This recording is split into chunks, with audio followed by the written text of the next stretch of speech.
Convenience medical human. Get your weekly vitalized. Clean up, get your red eye. If you do it hair loss, gotta make a call to the boss. If you wanna look good, all you gotta do is call boss. Yeah, boss,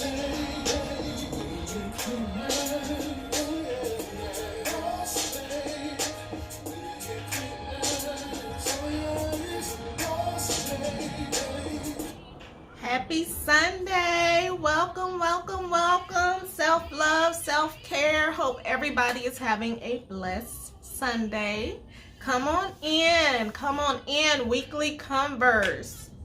We're going to conversate today about not only just lupus, but if you have an autoimmune disease, if you hide your symptoms and why. I'm very intrigued. Before we begin, the music you hear right now in the background, I do not own the rights to.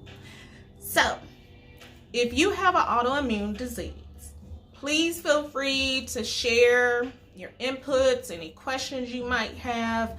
I'm very interested because I myself am in a few lupus groups, chat rooms, and I see and notice how a lot of people speak on having to hide their symptoms, whether it's from family, at a job. And when it comes to that, I'm interested in why are we having to do that.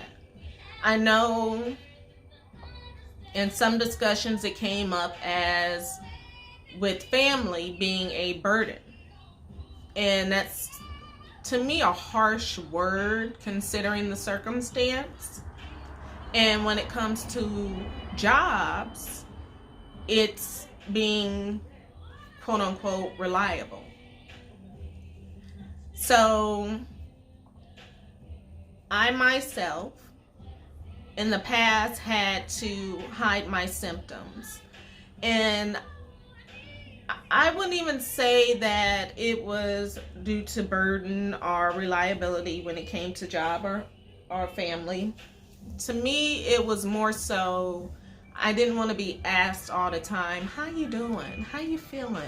You know, the guilt questions, like, you don't have to ask me that every day that you see me. It's the same thing. The same symptoms. Yeah. You have your days, you might feel great one day, another day you might feel like crap. But, it was those questions I wanted to try to avoid. Now, of course, like I said, if you have any insight of your autoimmune issue or hiding your symptoms, please feel free to share. I'm very interested.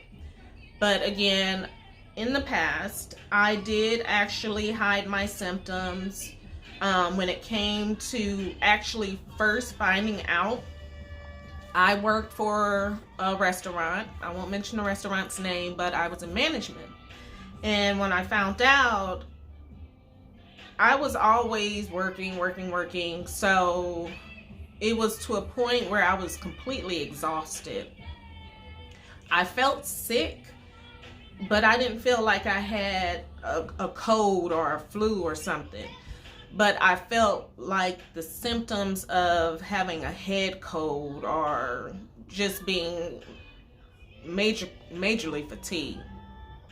And it was brought to my attention that I had hair loss. So that's what kind of put me in the moment where I need to go find out what's going on.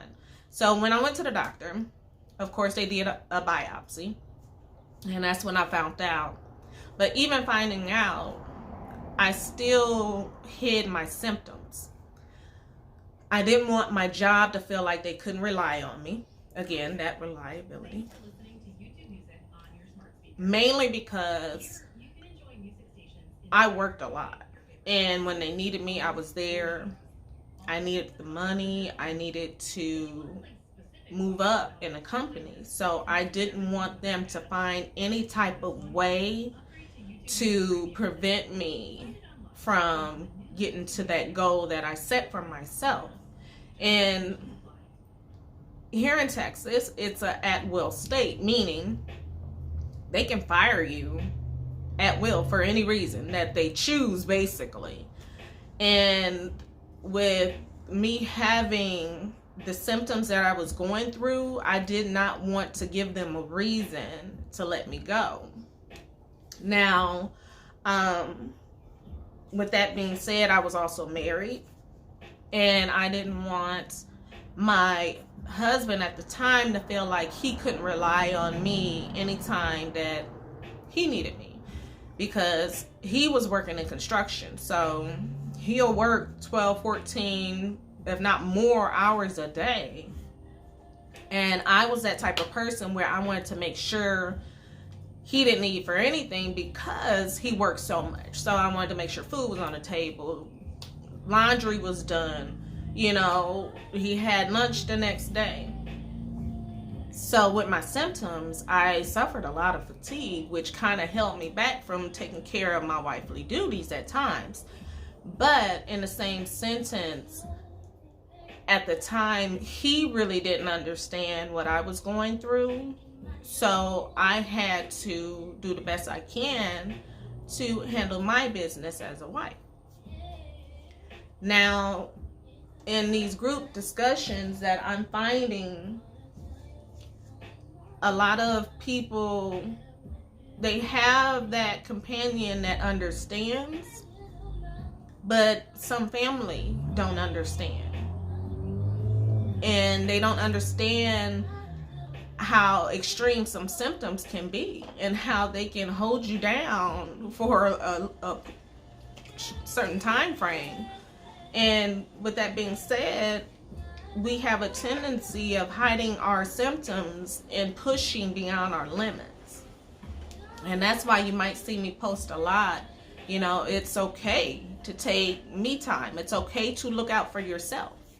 Excuse me. And I find that's best. Now, with people hiding symptoms from jobs, it's kind of scary because mainly in these times with the pandemic, if your job would have known ahead of time, I feel, about your symptoms and so forth, in some cases that I read, they had hard times transitioning to at home because jobs didn't understand that they had autoimmune disease. As soon as I found out about the pandemic, my job knows, okay? I made it very much clear to them, this is who I am. I have it. I might look healthy on the outside, but the inside is totally different. My body is fighting against itself. So I did make it known to them. So that way, when the pandemic came around, I had my doctor's note, and there shouldn't be no excuses why I shouldn't be able to work from home considering the circumstances. So it's a lot playing when it comes to hiding your symptoms, and I really don't think it's fair for us, because when it's time to let it be known, it's hard to have people understand what you're going through because of you hiding your symptoms. Now, of course, I'm not going to make this a long conversation because, you know, it's self-love, self-care day. So I got to look out for myself today. But I did want to converse about this particular topic. Now, of course, if there's anything on your mind where you were not able to tune in live, please feel free to shoot me a message. Email me at bossbabeWigCleaners@gmail.com. If there's any topics you want to bring up, I am so open to any topics. I am very interested in hearing inputs from other loopies and people with autoimmune diseases. Even if you have cancer, that's an autoimmune deficiency. So please feel free. Of course, we have brought to awareness this month, Bar School Awareness, for kidney cancer awareness so far. As you know, many loopies suffer from kidney issues within the first 5 years of diagnosis. So with that being said, take care of yourself, please. You have to focus on that. And I know it's hard because, you know, every now and then I like to have my nightcap, but of course, don't make it a normal thing. Of course, we have to keep watch of our organs having an autoimmune disease. It's so lovely speaking with you, boss babes, and I hope that y'all enjoy your Sunday. It is so gorgeous today. I might have to go take me a ride around and enjoy the scenery. But of course, if you have any topics, anything, hi boss babe, much love. Anything that you have on your mind, you want to bring to discussion, I'm again open. And of course, if there's any symptoms that you suffer from, even nowadays we have not only autoimmune symptoms that we hide, but also we need to make aware of our mental health. And it's a struggle that we have with our Black people. So hi cousin. So make sure that, you know, you speak your mind when it comes to symptoms and things that's bothering you. It's nothing wrong with that. And it's very good to find someone you can rely on when it comes to things like that. That way, when it needs to be said and people need to be aware of the type of symptoms you go through, they're not just shocked. You know, it's okay. It's okay to share what you go through. And that way, you never know, you might help somebody else. But of course, I'm not going to make this long. We got to enjoy our Sunday today. So of course, I'm glad you tuned in. Hope to see you next Sunday. Next Sunday, we're going to have a discussion on how do fatigue affect you and what actions you take to help with fatigue. So make sure you tune in next Sunday for that. Again, I'm open to any inputs, questions, anything that you have on your mind. I do thank you again for tuning in. And I hope you boss babes enjoy your Sunday, because I'm definitely going to enjoy mine. Love y'all. And I will see y'all next Sunday. Enjoy your Sunday.